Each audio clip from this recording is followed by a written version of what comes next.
Ultimately आप driver को पैसा देते हो अच्छी तरीके गाड़ी चलवाने के लिए ना, धोबी को पैसा देते हो अच्छी तरीके कपड़ा धोने के लिए, मोची को पैसा देते हो अच्छी तरीके जूता की पॉलिश करने के लिए, नाई को पैसा देते हो अच्छी तरीके बाल कटवाने के लिए। तो ये जो सांसदों विधायकों को आप वेतन भत्ता, गाड़ी बंगला, pension, security guard, free air ticket, free rail ticket, दुनिया भर का सामान देते हो, उनसे क्या कर रहे हो? भारत को बर्बाद करवाने के लिए, भारत की संस्कृति को बर्बाद करवाने के लिए, भारत की परंपरा को बर्बाद कराने के लिए।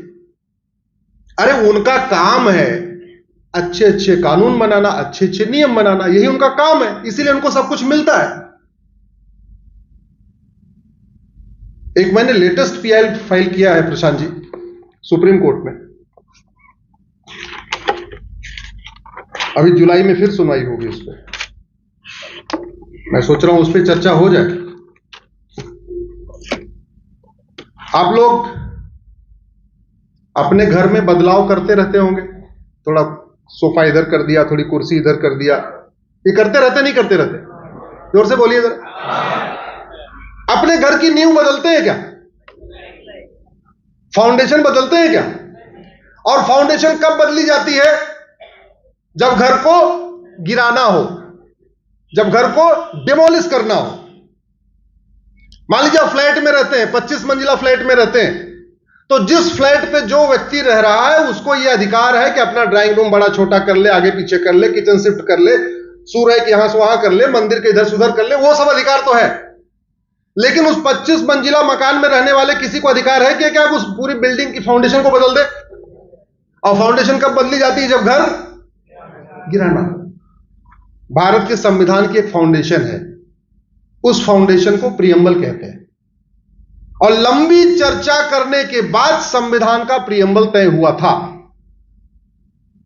9 दिसंबर 1946 को संविधान सभा की पहली बैठक हुई, याद रखिए। 11 दिसंबर 1946 को अध्यक्ष उपाध्यक्ष चुने गए, डॉक्टर राजेंद्र प्रसाद अध्यक्ष चुने गए, मुखर्जी साहब जो यहीं के रहने वाले थे बंगाल के, वो उपाध्यक्ष चुने गए। और उसके बाद 13 दिसंबर 1946 को जो बैठक होती है उसमें सबसे पहला काम यह होता है कि संविधान की फाउंडेशन क्या होगी। वैसे भी जैसे हम घर बनाते हैं तो सबसे पहले क्या बनाते हैं?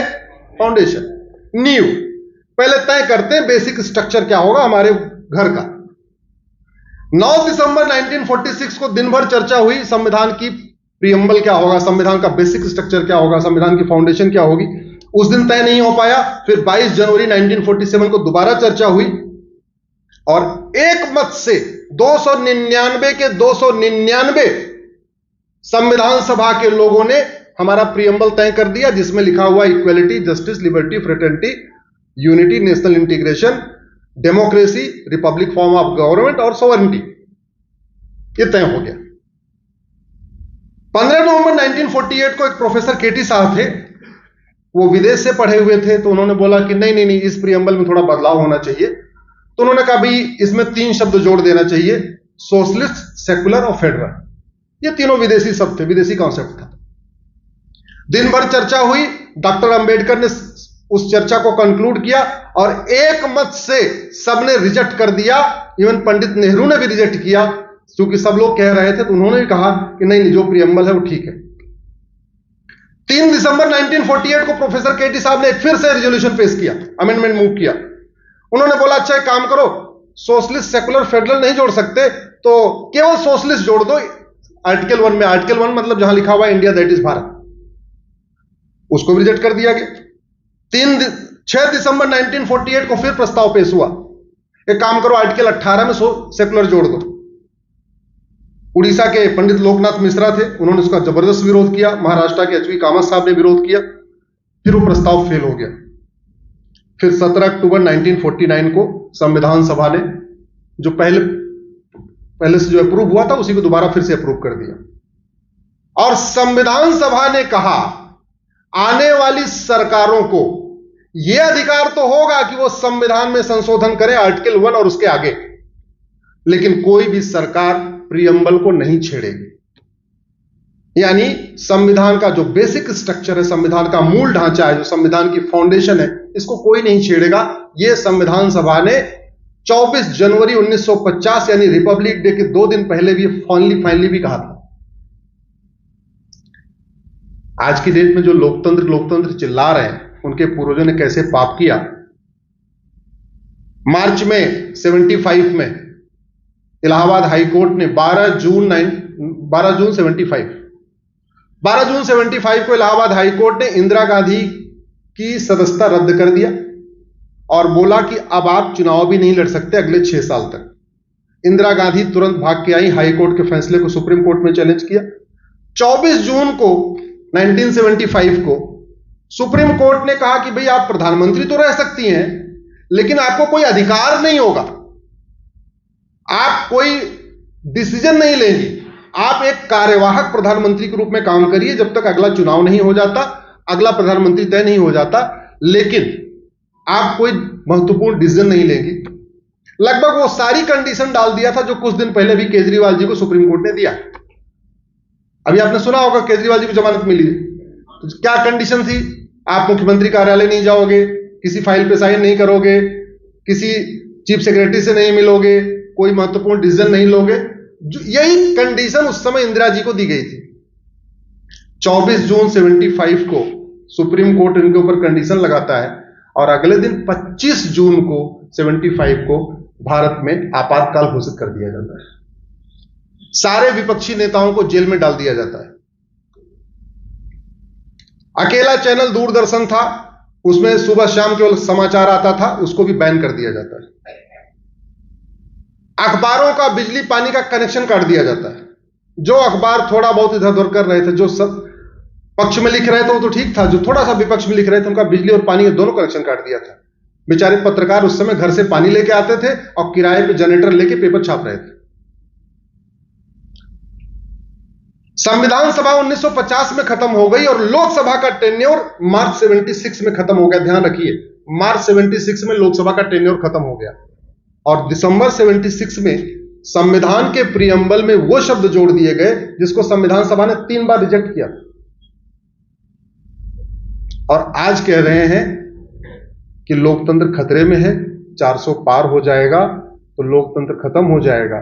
सच्चाई तो यह है, हालांकि मैं उस पर कहना नहीं चाह रहा था, लेकिन अगर वास्तव में हम दोबारा उस प्रियम्बल को फिर से रिस्टोर करना चाहते हैं तो हमको 2/3 बहुमत चाहिए लोकसभा में, 2/3 चाहिए राज्यसभा में, और वो तभी हो सकता है जब पहले मतदान करें फिर जलपान करें। अब की बार 100% मतदान करें।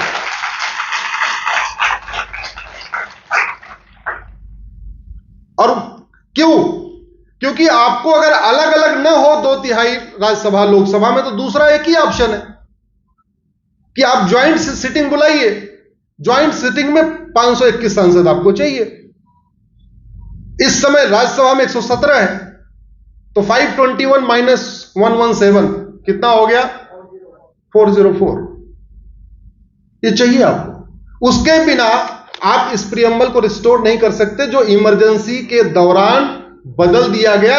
सुप्रीम कोर्ट के 2 बार फैसले के बाद भी, एक सुप्रीम कोर्ट का फैसला गोलकनाथ का आया था 1967 में, उसमें सुप्रीम कोर्ट ने कहा था कि सब कुछ बदल सकते हैं, प्रियम्बल नहीं बदल सकते। फिर 73 में केशवानंद भारती का फैसला आया, उसमें सुप्रीम कोर्ट ने कहा सब कुछ बदल सकते हैं, बेसिक स्ट्रक्चर नहीं बदल सकते। बेसिक स्ट्रक्चर का मतलब प्रियम्बल।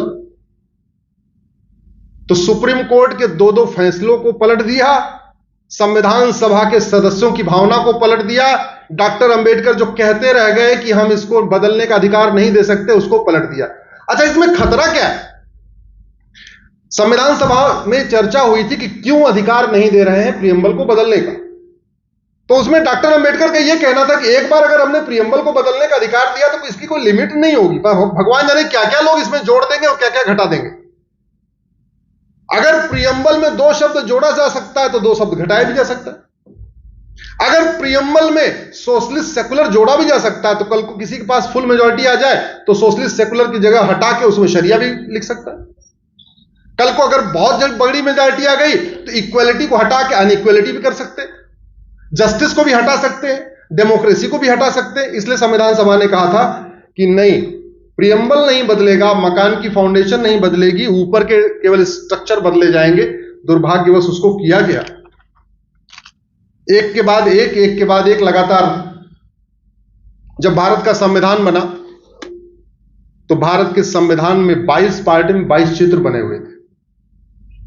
एक पार्ट में भगवान राम लक्ष्मण सीता, एक पार्ट में भगवान कृष्ण अर्जुन को उपदेश दे रहे हैं, एक पार्ट में भगवान नटराज नृत्य कर रहे हैं, एक पार्ट में राजा भरत की फोटो, एक पार्ट में राजा विक्रमादित्य की फोटो, एक पार्ट में राजा भगीरथ गंगा जी को उतार रहे हैं, एक पार्ट में गुरुकुल और नालंदा, एक पार्ट में नेताजी सुभाष चंद्र बोस, एक पार्ट में छत्रपति शिवाजी महाराज और गुरु गोविंद सिंह।